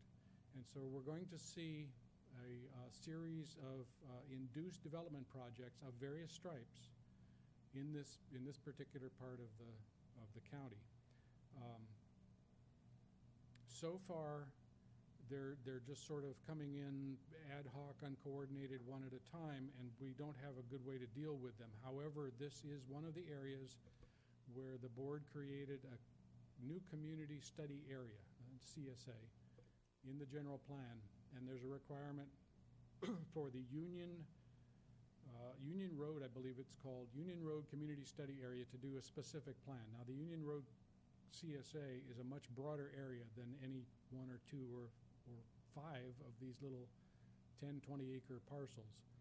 But we're looking for direction from you and from the commission about how to deal with that specific plan requirement. We don't want to have the first developer in or the first 3 developers in pay for an entire specific plan, but at the same time we can't really advance a single subdivision or 2 or 3 without a broader look at the planning under the general plan as it stands now. This is the same sort of issue that we had in the south side. There, the development community sort of came forward and is doing all the work for us. I don't see that happening here yet. It may be that if a new builder comes in for Del Webb, that might take off under the impetus of that particular project, but I think it's unlikely. So we look to you for guidance on that. Okay, Brent, so that red line is not going to be constructed unless there's a project. That's correct. So if one of your 4 stars gets going ahead of the red line, No. they can't. The plan is in place for that red line to be there. It's known, it's public. Regional Water Quality Control Board has said to the owners there, thou shalt not on a septic system. You will connect to that force main. So I mean, again, just because you put 4 stars up, they're just hypothetical. So those 4 stars will not be able to do anything until that red line is constructed. That's correct. That's my understanding. Okay. Or one of the red stars yellow stars could build the red line. They could. And then the others pay their portion. But the question I have, which being on LAFCO, is that all those red stars are outside of the sphere of influence of the city, and we're kind of running into headway with out of service or out of area boundary service. Yes, right. Yes, we are. How is that being resolved with LAFCO? Well, we're going to get the city staff, the county staff, and San Juan, because they have the same issues, and LAFCO together and hammer out what those boundaries really are, what they should be. And then there'll be, I'm speaking out of school, but I'm anticipating that there will be one LAFCO action to rationalize for Hollister the sphere of influence and the other boundaries. There's also a Hollister planning area or area of interest boundary that means nothing to LAFCO. It's not a political boundary, not a jurisdictional boundary, but it's apparently something that Hollister has been using to think about planning outside of their sphere of influence, and that's sort of what gets us into some of these issues.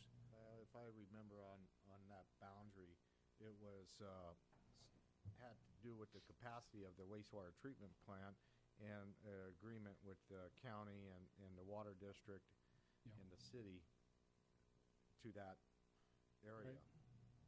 Right.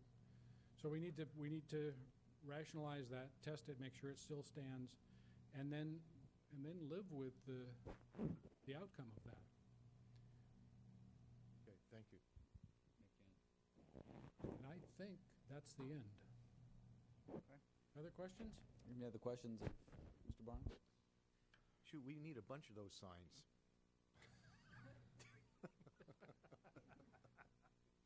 We'll since Jerry's not here, we'll put one on Cienega Road. This time, open it up to comments for the public. Do we have any speaker cards? Yes, Mr. Chairman. Ray Pierce, the chairman of the Planning Commission. I almost wish we had the last map up with the 4 stars. Okay. And this actually ties into affordable housing as well. I guess what we have to do is decide what we want to be when we grow up. You know, if we want to be an urban area or if we want to be a county non-urban area. So I would encourage, just because we have the ability to hook up to sewer in certain areas, try to allow the county somehow to maintain some control so where we are not forced to do a hookup. Because the 1 acre parceling for septic tanks in the area would limit density levels, which would be kind of helpful. The other thing is affordable housing, and we're working on that ordinance, but the problem with that ordinance is affordable housing really done well, done right, is very high density. Kind of sounds like the city, huh? High density. So, and we only have just recently the RM. The RM also allows for a mobile home park, which would be very high density. So it's kind of like, what do we want to be? Do we want to be a city or do we want to be a county as far as our density levels go? If we are going to push affordable housing, it seems like it would be practical not to do inclusionary at all, but to push it as close to city limits as possible and get the most bang for our buck. So instead of housing one family, we could house maybe 4 families on smaller house. Well, I don't know if you guys have been out to the subdivision behind Kmart, but 400,000 price range, 1,500 to 2,000 square foot houses, 3 2s, very affordable. Lot lines are like 2,000 to 3,000 square feet. They're all 2-story. You could get a lot more people into that kind of a structure, but again, that sounds like city, and that project is city. So, so I would encourage, the supervisors to look at the density levels and think of those too, because if we end up with you're going to end up with a splintered part of town heading out into that direction, and a lot of physical barriers with the hill and all of that, plus you're going to change the gateway area, and it just it just seems like something that we need to work on planning and supervisor level. So thank you for your time and your ear. Marty Richmond.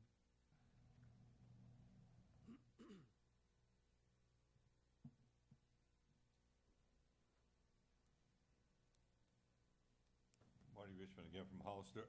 Tell me, Mr. Barnes, considering what you put up there, what are you going to do in your spare time? You don't have enough staff, in my opinion, and I understand you're going to say, well, what does he know? He's just a guy in the audience. You don't have enough staff to touch that list of things to do in the time frame that it needs to be done. So you have to decide whether you really want to do it, which means getting adequate staff to do it in the time frame. If they were forever projects, it wouldn't matter. They're not. Things like the PV2. And there's things on there that aren't on there. So I'll cover some of the ones that aren't. One of the biggest ones that are not on there is you've got to get a head start on the road network of the 3 critical roads that are going to support all of this and everything else that's been approved and not built. And that's Airline Highway, Fairview Road, and Union Road. I mean, this is just a Union Road thing right here. Everybody's going to be using Union Road. And all the other stuff, like the bluffs you're going to approve down there, Mr. Scogliati's, I can't remember the name of it, project, the new college, if it ever happens, all west of Fairview, east of Fairview, north of Fairview, south of Fairview, I can't remember anymore. The rest of the other 900 units at Santana Ranch, all that's going to be using the same 3 roads which come together. And that's Airline Highway, Fairview Road, and Union Road. And basically, it can't handle what it's got now. I made my little speech this morning about what it was like on a Sunday just trying to get down the road. And you got to get the roads in somehow at the same time this is all happening, or you're going to wind up with the biggest gridlock problem you've ever seen. That's my opinion. And I don't think you got enough road engineering help to do it. Second issue is those CR locations. We talked about the 4 locations at Bettabell and Waiu Road and at 129 Stockyard and the Red Barn, approximately the Red Barn. I want to disagree. Yes, in the long run, we want it all laid out perfectly, but you know what? It's like the general said, them who gets there firstest with the mostest is going to win this battle. And if we're sitting around doing architectural reviews Well, Santa Clara Valley puts a big old operation on the north side, and Monterey it puts one on the south side. We might as well forget it, because our whatever we put in there won't get any business at all. Here comes your 1% sales tax, and that thing would generate a fortune, even if people only started by stopping for gas. So let's not, I will sum up by saying this: let's not allow the perfect to be the enemy of the good. You get a gas station in there and get people used to seeing it there and stopping it there, and then you build around it with the character you want and the architecture you want. I'm all with it. And even when you put the gas station in, get good architecture to start with. Don't make it ugly. But get the gas station in so they go, that's my favorite gas station. That's where I always stop to get gas. And, oh, look, they put a food bar in. And, oh, look, they did something else. Because otherwise, we're going to be sitting here 10 years from now, and your employees will be walking up here and saying, we don't have enough money to pay for our health care, and it'll be true. And you'll say, well, here's your other 2%. We're giving it to you three years early, and the health care's gone up 28% all by itself, okay? And maybe you won't have any employees at all. Maybe it'll just be all of us, and I'll come for nothing. Thank you for your time.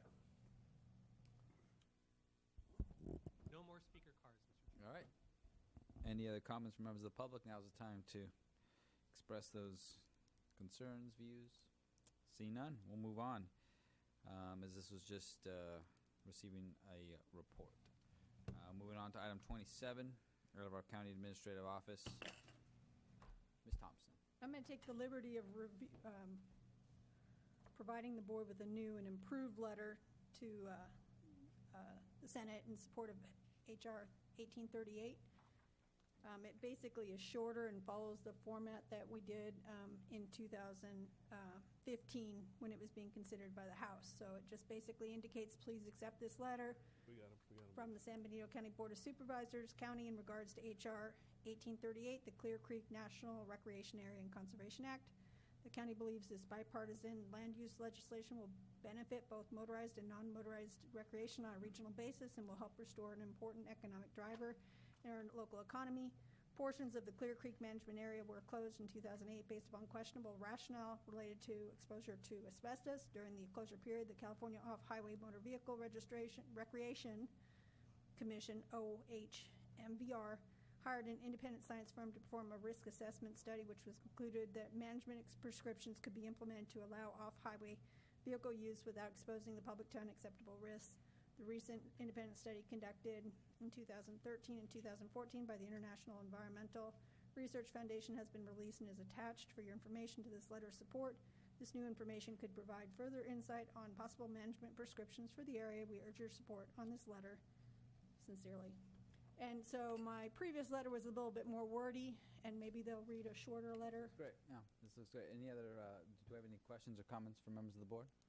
Open up to members of the public. Questions or comments? See none, I'll bring it back to the board for direction. So I just want to say thank you, Barbara, for all the work you did on this. I really appreciate this. And with that, I move to approve the letter. Second. Yeah, and we'll track it too, and if we think that there's any need for a lobbyist or anything like that, we can bring it back. That'd be great. And thank you. Okay, motion second. All in favor? Aye. Opposed? Motion carries 4-0. Mr. Clerk. Thank you. Moving on to our final item of the day. Item 28.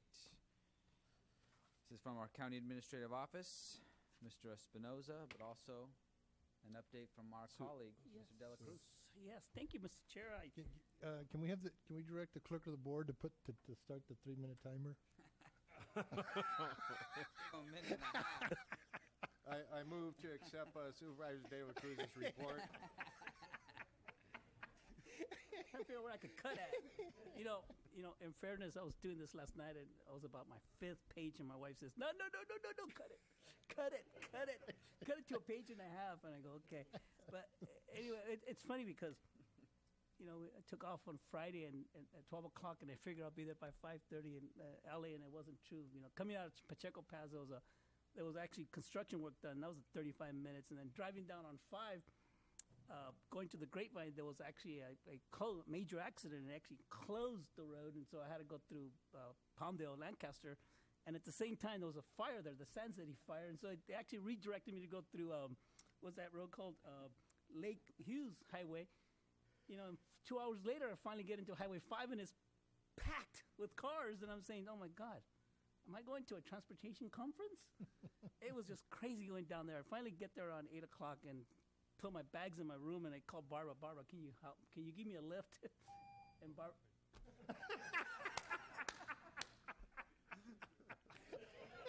I was directed. I'm sorry. Very good report, though. Well, you know what? I'll get straight to the point. I want to. If there's anything that I got out of this conference is a new program called Stepping Up Initiative, and it's a program that helps people who are in jail, who have mental issues, actually take them away from the jail environment and take them into a wraps around kind of concept in which we provide housing, we provide counseling.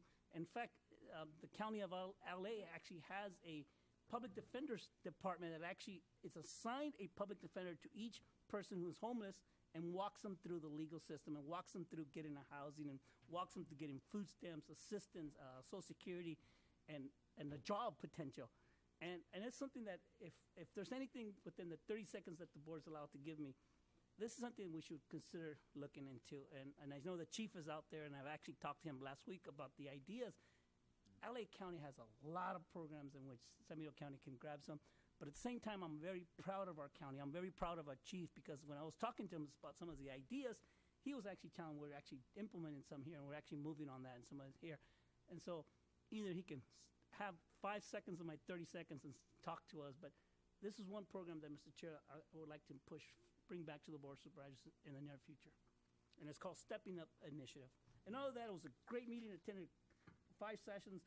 There was one general session that I attended. I had Kareem Abdul-Jabbar, former basketball player. He made a presentation about his sufferings, how he had a mentor that allowed him to go in the right direction and become an NBA player.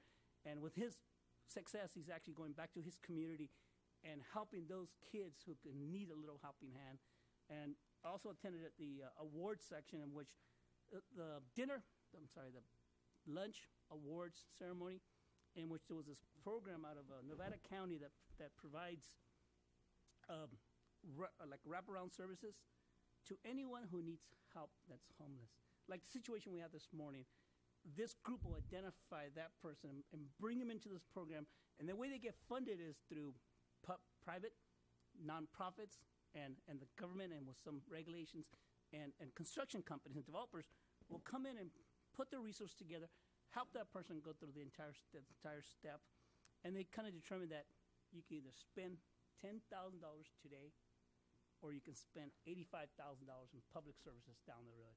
And so they bought into the idea, but it takes leadership to move forward in those kind of ideas. So the nature, the theme of the conference, Mr. Chair, was about members who are in jail with mental issues and homelessness, and addressing homelessness in our community. Thank you, Mr. Chair. And there's information that is available to the public if they want to share with it. If I may, Mr. Chair, I'd like to add a couple of words. I think also our Assistant CIO would like to add a couple of words. We were both able to attend. There are quite a few things that I gleaned from it. There's so much. We could be here for at least 2 or 3 hours discussing them. One of them was discussing the opioid issues nationwide and kind of the escalation of that, and really kind of what needs to be done for that. And there was conversations back and forth concerning that. But in any case, it's definitely known. I think the feds are going to be putting some money to that to accomplish or to deal with that. The other thing that I really gleaned from it was technology. They had a technology summit, a 2-day summit, discussed quite a few things concerning technology in government and in cities, but mainly county government, and how it could benefit our county government, but with technology. One of the things that they discussed was GIS. There was a gentleman by the name of Jack Danger-Mond. He is the Esri president, co-founder of Esri. He's one of the individuals that actually created ESRI, and a lot of counties, agencies use ESRI, the GIS that we see today, and the mapping of that. So it's really an important thing. One of the things that I gleaned from that part of it was how we create graphic knowledge, understand it, and then act in a more sensible way. So really, I guess the theme from the technology aspect of it is that we need to keep infusing money into technology, making it better, and being able to extract data out of that to make wiser decisions as leaders within our community. That was kind of really the essence of that. And then the last thing that I would like to highlight is that I kind of thought was interesting is NACO's spearheading U.S. PERS system nationwide, a more affordable pension system throughout the nation. So it was announced at the NACO event, and they will the actual carrier that would be handling that would be the United Health Care. That would actually be doing it. I've actually requested information from them. Haven't received it yet, but once I do, I guess we'll probably have a presentation just to share with the board on that. So those are the three things that I gleaned from the conference and really enjoyed. Okay. I went to a presentation by the National Association of County Administrators, and also some good presentations that talk about how to measure the impact of your programs, and also changes in ADA, potential changes in ADA requirements. But the one that was most interesting to me was a presentation by the County of Los Angeles, which had a policy of equity. And basically, their equity policy is a sexual harassment policy that's been expanded, kind of made it a little bit more robust, in that they put a duty to report, and also that they've made against the policy any inappropriate conduct towards other based upon a protected class, when it's, quote, considered, when such conduct reasonably would be considered inappropriate for the workplace. And so that the policy that they've adopted is intended to stop inappropriate conduct based on protected status before it becomes discrimination or unlawful harassment. So they've tried to reduce their liability. They basically had some issues down there, and so they've been able to reduce some of their claims of harassment, sexual harassment, because they've implemented this policy which stops kind of the conduct that could become unlawful really before it rises to that point. And they also have a duty to report. Anybody that views conduct that could be against the policy has to report it. So I would like to follow up on potentially looking at expanding our harassment policy. We do need to update it in this county, and this is a great example, at least, to have a discussion in our county about samples that we could take. So it was good session. Are there any questions of staff? Mr. Chair? The final, which is the most important one, of why I really attended the thing, just to report back to the board, was that County Supervisor Greg Cogg out of San Diego County was elected second vice president of NACO, which puts him on track to lead the group in 2 years. His plans to share with other counties is San Diego County Live Well initiative, increase assistance to veterans, and continue to promote the program 211. He just feels that the federal government is no longer listening to county governments, and feels that it's very more important that businesses, local governments, and local nonprofit organizations work together to provide services back to the community. And that concludes my report, Mr. Chair. Excellent. Well, thank you for that update, and to our CAO and Assistant CAO. And so with that concludes our agenda. I know that we are going to reconvene in a closed session.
met in closed session today and discussed agenda items number 1 through 4 on today's agenda. Agenda item number 5 was not discussed in closed session. That will be continued to a meeting in the future. In regards to agenda item number 1, the board met and conferred with legal counsel regarding anticipated litigation and the significant exposure to litigation pursuant to section 54956.9 in one case. This closed session is authorized by section 54956.9 D2 and E2 and regards issues relating to the legal status of the Office of the Education. At this time, the board took no reportable action. In regards to agenda item number 2, the board met and conferred with its labor negotiators. Those negotiators are Allison Hauk, Ray Espinosa, Joe Paul Gonzalez, Melinda Casillas, George Cochran, and Steve Coffey. The employee organizations discussed were the Institutions Association, Law Enforcement Management, Management Employees Group, SEIU Local 521, the General Unit Employees, the Deputy Sheriff's Association, SEIU United Long-Term Care Workers Local 6434, and unrepresented employees, which include confidential management, and appointed department heads. The authority to meet can be found in California Government Code Section 54957.6. At this time, the board took no reportable action. In regards to agenda item number 3, the board met and conferred with legal counsel regarding existing litigation pursuant to subdivisions A and D1 of section 54956.9. The case involved is Award Homes, Inc. versus the County of San Benito and the City of Hollister et al. This case is filed in the Superior Court of California in the County of San Benito under cause number CU-15-00099. At this time, the board took no reportable action. Finally, agenda item number 4, the board met and conferred in closed session with its real property negotiators regarding property with parcel numbers APN 050-110-030 and 050-110-031 located in Hollister, California. The agency negotiators are Alan Yamamoto, the Behavioral Health Science Services Director, Adam Goldstone, Capital Project Manager, Brent Barnes, Resource Management Agency Director, Ray Espinosa, CAO, Joe Paul Gonzalez, Clerk, Recorder, Auditor, Maria Sanchez, the Behavioral Health Case Management Services / Admin Services Specialist 2, Matthew Granger, County Counsel, Barbara Thompson, Assistant County Counsel, and Shirley Murphy, Deputy County Counsel. The negotiating party is Sonny Flores, the Executive Director of Community Services Development Corporation. The authority to meet can be found in California Government Code Section 54956.8, and at this time, the board took no reportable action. Thank you. Okay, with that concludes our meeting. This August 8th, 2016. We will adjourn to the next regularly scheduled meeting of the San Benito County Board of Supervisors to August 23rd, 2016. At this time, I will entertain a motion for adjournment. So move. Is there a second? All those in favor? Aye. Opposed? Motion carries 4-0. Thank you, staff.